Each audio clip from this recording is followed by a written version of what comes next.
right, here's a long story about two clever goats and a sly fox. It's a story full of tricks, teamwork, and lessons about courage and wisdom. The Two Goats and the Hungry Fox. Once upon a time, deep in the green hills of Kisande Valley, there lived two goats named Kato and Nambi. They were not just ordinary goats, they were twins, born on the same cold morning under the shelter of an old mango tree. Kato was strong and fearless. His horns curved proudly, and his hooves were hard as stone. Nambi, on the other hand, was clever and quick-thinking. She often said, "Brains can fight battles that horns cannot win." The two lived happily near a sparkling stream where the grass was always green and sweet. Every morning, they went out grazing together, singing songs of freedom and laughter. But one dry season, a fox named Bormazi came to the valley. He was known far and wide as the trickiest predator in the forest. For weeks, he had been unable to catch any prey. His ribs showed through his fur, and his stomach growled like thunder. One hot afternoon, as the goats were crossing a narrow bridge made of fallen logs, Bormazi spotted them from behind a rock. His eyes gleamed. "Ah!" he whispered, licking his lips. "Two fat goats. Tonight, I shall feast like a king." The fox's first trick. Bormazi waited until the goats were halfway across the bridge, then stepped out slowly and said in a smooth voice, "Good afternoon, dear friends. What brings such fine goats to my part of the valley?" Kato lowered his head and said, "We're going to the other side for fresh grass. What do you want, fox?" Bormazi smiled wickedly. "Oh, I only wish to be your friend. You see, I've been lonely. Perhaps you'd like to share a little meal with me." Nambi, always sharp, noticed how his eyes stayed fixed on their necks. "And what meal would that be, Mr. Bon?" "Fox," she asked. "Why?" said Bormazi, pretending to think. "A nice goat stew would be perfect if only I had the goats." Before Kato could charge, Nambi whispered, "Wait, brother, don't waste your strength. Let's use our heads."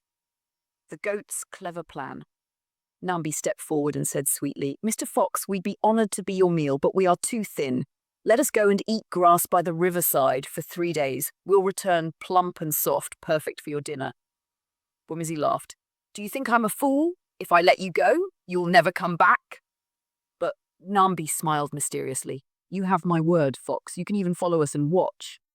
The fox, curious and greedy, agreed. "Fine, I'll follow from a distance, but if you try to run, I'll catch you both."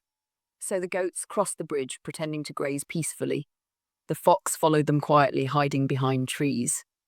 After some time, they reached a small cave. Nambi whispered to Kato, "It's time for the second part of the plan." Kaito nodded, then pretended to yawn. "Nambi, I'm tired. Let's rest in this cave for the night." The fox licked his lips. "Perfect," he thought. "They'll sleep, and I'll eat them easily." The trap in the cave. Inside the cave, the goats began to dig at the back wall, making a small hole that led to another exit. Outside, the fox waited in the dark, ready to pounce. Nambi then called loudly, "Brother, the fox will surely eat us! But if we throw these stones at him, maybe he'll run." She picked up some rocks and whispered, "Throw them one by one, but make it sound like thunder." The goats began tossing the stones out of the cave, making loud crashing sounds. Bormazi jumped, thinking the roof was falling. "What kind of cave is this?" he shouted. "The spirits must be angry." Panicking, he ran around the cave entrance.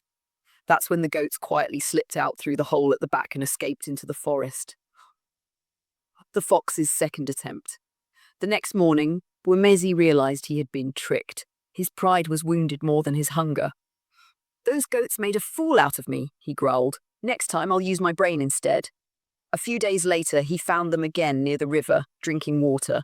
He decided to play dead. He lay down on the path, his tongue out, his eyes closed. Nambi saw him first. "Brother, look! The fox is dead," Kato said. "Good. Let's kick him into the river so he won't bother us again." The moment they came close, Bormazi sprang up. "Gotcha!" he shouted, but Kato was ready. He pushed the fox with his strong horns, and Bormazi fell into the river with a big splash. The water was deep and fast.